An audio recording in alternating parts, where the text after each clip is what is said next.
السلام علیکم برادر عزیز، دامنای محترم. من یک خواهر اسلامی شما هستم. شوهرم مرا دائم منت میکند که شما درد سر من شده. من صاحب سه فرزندم، پدر و مادر ندارم. کجا رفتنم را نمیدانم. یک برادری فقیر دارم. برای من یک مصلحت دهید. خب از جانم سیر شدم. دائم مرا دشنام میدهد و میزند شوهرم. اکنون برادران عزیز، این خیلی ناجوانمردی های، نامردی های، خیلی پستی و یعنی بیغیرتی و بیناموسی های که مرد زنی چه بگه که شما برای من درد سر شده، شما برای من یعنی که یک وضعینی و مشکلی شده. خداوند در قرآن ما مردها را امر کرده است که وعاشروهن بالمعروف. شما مردها به همسرهاتون به خوبی به خوشی معامله کنید، یک رفتار نیکی داشته باشید.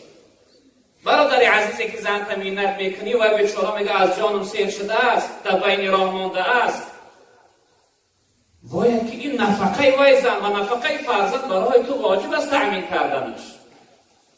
از دست نمیآید، نه یارش است، یا من در خانه پدر و مادر یا در خانه برادر فقیرش باشه، در کجای باشه نیست. این مردی نیست، نامردی. برادر عزیز، مرد زنش طعنه کنه، زنش منت کنه که شما برای من. اکنون فهمیده میشه امروز حالت همه دشوار و مشکل است، کارها خوب نیستن، یک یعنی مشکلی در حیات آمده است. اما انسان نباید که زنی که منت کنه و طعنه کنه. از این سوال از این خط فهمیده میشه که خواهر اسلام ما خیلی از جانش سیر شدگی است.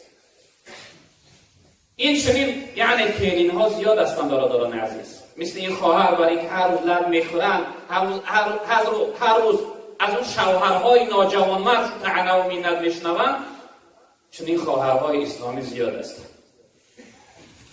نفقه اهل بیت برای من این واجب است. وقتی پیغمبر بزرگوار حضرت فاطمه را به حضرت علی نکاح کردن، روز دوم بود، میگه آمدن در اون حجره که حضرت فاطمه هم را حضرت علی زندگی میکردن داخل شدن. پیغمبر بزرگوار گفتن که ای فاطمه، از این روز پس همه کارهای خانه تو در گردن تو هستند.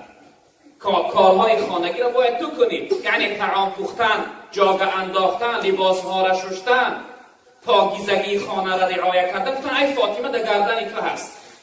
و حضرت علی را گفتن که ای علی، کارهای بیرونی خانه، یعنی کسب کردن، کار کردن، رزق و روزی به خانه را آوردن، نفقه اهل بیت تأمین کردن، گفتن ای علی در گردن تو هست.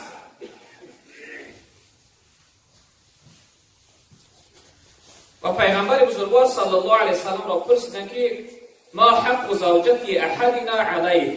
گفتن حقی یعنی یکی از زنهای ما در بالای ما چی هست؟ زن چی حق داره در بالای شوهرش؟ از پیغمبر بزرگوار صلی الله علیه وسلم پرسیدن. پیغمبر گفتن که ان تطعمها اذا طعمت و تکسوها اذا اکتسیت او اکتسبت ولا تضرب الوجه ولا تقبح ولا تهجر الا فی بیتی. پیغمبر بزرگوار صلی الله علیه وسلم گفتن که هر وقتا که یعنی طعام میخوری باید که همسرتم طعام بخورانی، برای همسرتم باید طعام بدهی، یعنی که طعام دادن اون نفقه تأمیناتش در گردنت است. و هر وقتی که خودت میپوشی، لباسی نو میخری، باید برای همسرتم این کار کنی، یعنی به همسرتم باید سر و بدنش، لباسش تأمین کنی. و همسر باید که در چهره وی نزنی. امروز بعضی ناجوان مردهایی هستند که یعنی زنها را زر بلند میکنن، سر و بدنشون سیاه میکنن. پیغمبر بزرگوار گفتن که باید زنها را نزنید و گپی قبیح هم، سخنی ناراحت کننده باید برای زنها نگویی. جناب پیغمبر گفتن از او دوری نکنی، از او جدایی نکنی مگر در خانه، در حالت کسری زنانه شد، تا اون مدتی را که وی از یعنی کسرش پاکیزه میشه، باید که کناره‌جویی کنی، یعنی با او نزدیکی نکنی، با او علاقه جنسی نکنی، همخوابگی نکنی. بعضی ناجوان مردهایی هستن که همراهی همسرهاشو یعنی سالها تا که قهری میستن. این مردی نیست برادر عزیز. پیغمبر بزرگوار در روایت دیگر گفتن خیرکم خیرکم لاهله و انا خیرکم لاهلی. تن بهترین شما بهتر است برای اهلش و من که بهترین شما هستم برای اهلم بهتر است. یعنی که با همسرم و فرزندم و اهل بیتم چقدر معامله و مناسبت خوب دارم.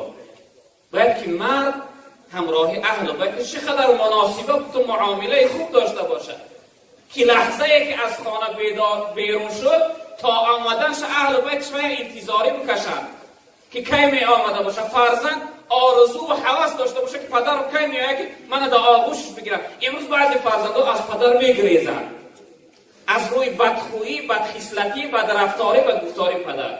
یا اینکه همسر وقتی بیگاه میشه غمش میگیره که این یعنی شوهر ظالمش، شوهر بیرحمش، شوهر ناجوانمندش با یعنی میاد با همون ضربلته، با همون گپی سخته، این فقط فکر میکنه که شاید زنش برای همون یک لحظه شب در کار براش تمام. این جوان مردی نیست برادر عزیزم. خواهر محترم، هر کسی از اگر صدای ما را بشنوی در قضای الهی راضی باشه، در این یعنی بدبختی و ناخوشی حیات تسلیم باش، ان شاء الله در برابر این خداوند اجر ثواب زیاد برای تو در آخرت نصیب می‌گرداند.